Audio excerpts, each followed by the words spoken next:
Okay, so this is one of the reasons I do not like to use upright rows in programming. And there's a number of reasons, but one of the big ones is the long head of the bicep. As we know, the shoulder is a very complicated joint. There's a lot of moving parts to it, all right? But I think one that tends to go overlooked a lot is the actual tendon of the long head of the bicep, all right?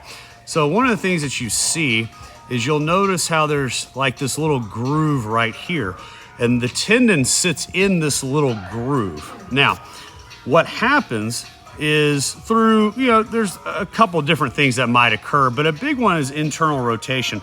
Excessive internal rotation, it can cause this tendon to slip medially like this. That's usually the way that it will go if it does slip.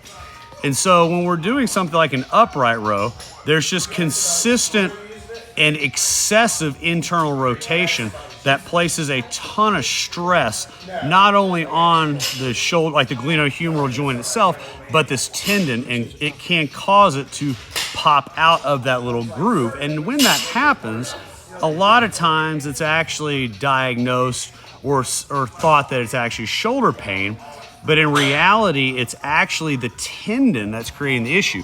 And one of the more relevant points to this too is where the tendon ties in with the labrum. They're very close together, and honestly, they're very closely related.